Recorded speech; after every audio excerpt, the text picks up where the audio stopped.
कल लोकसभा चुनावों की तारीखों का ऐलान हो जाएगा और ऐसे में तमाम जो राजनीतिक दल हैं वो अपने अपने स्तर पर पूरी मेहनत में, पूरी रस्साकशी में लगे हुए हैं।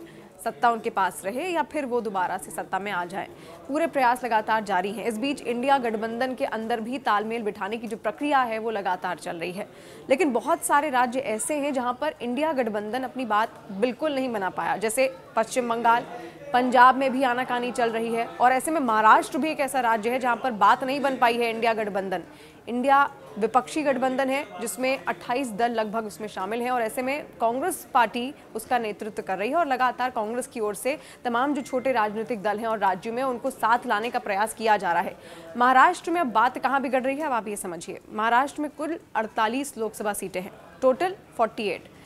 साल 2019 में यहाँ पर बीजेपी और शिवसेना के अब दो धड़ हो गए, लेकिन पहले की जो शिवसेना थी जब एक थे तो बीजेपी और शिवसेना को 41 सीटें हासिल हुई थी और उस वक्त एनसीपी को मात्र 4 सीटें मिली थी और कांग्रेस को 1 सीट से ही संतुष्ट होना पड़ा था। लेकिन अब स्थितियां एकदम अलग हैं। अब है 2024 का लोकसभा चुनाव और ऐसे में शिवसेना के 2 हिस्से पहले ही हो चुके हैं।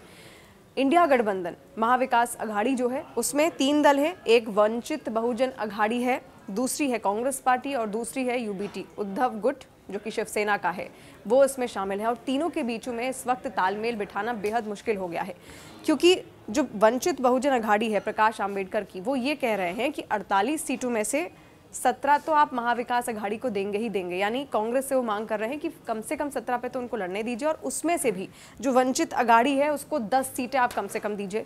लेकिन महाविकास अघाड़ी यानी कि जो कांग्रेस है और जो शिवसेना गुट है वो बिल्कुल भी तैयार नहीं है इसको लेकर। वो कह रहा है हम 10 सीटें तो बिल्कुल भी नहीं, लेकिन 4 सीटें आपको दे सकते हैं।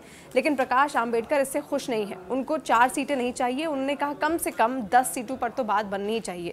अब दूसरी ओर कांग्रेस और शिवसेना है, उद्धव गुट शिवसेना, इनमें भी तालमेल नहीं बैठ पा रहा है 2 सीटों को लेकर, जो कि सांगली की है और उत्तर पश्चिम मुंबई की सीट है। अब बार बार यहाँ से जो शिवसेना उद्धव गुट है वो दावे ठोक रहा है कि हमारा उम्मीदवार खड़े होने दीजिए, लेकिन कांग्रेस उसके लिए बिल्कुल भी तैयार नहीं है। तो बात यहाँ पर बनती और बिगड़ती लगातार जा रही है। हालांकि आज शाम को एक बैठक होने वाली है, उसके बाद हो सकता है इसमें जो सीट शेयरिंग का फॉर्मूला है वो निकल कर सामने आए। लेकिन महाराष्ट्र में बार बार कई बार ऐसा लगता है कि अब हो सकता है सीट शेयरिंग का फॉर्मूला निकल आए, लेकिन अभी जो जिद है वो वंचित बहुजन अघाड़ी के प्रकाश आंबेडकर की है, जो बार बार ही कह रहे हैं कि उनको कम से कम 10 सीटें चाहिए लोकसभा चुनाव के लिए और महाविकास अघाड़ी उनको 4 सीटें मात्र देने के लिए तैयार है। आपको क्या लगता है इंडिया गठबंधन, क्योंकि लोकसभा चुनावों का ऐलान होने वाला है, कल ऐलान हो जाएगा और पिछले साल की अगर बात करें 2019 में तो 4 चरणों में चुनाव हुए थे महाराष्ट्र में। इस साल क्या स्थिति रहने वाली है, क्या तब तक बात बन पाएगी इंडिया गठबंधन के अंदर या फिर नहीं? कमेंट सेक्शन के जरिए हमें जरूर बताइए।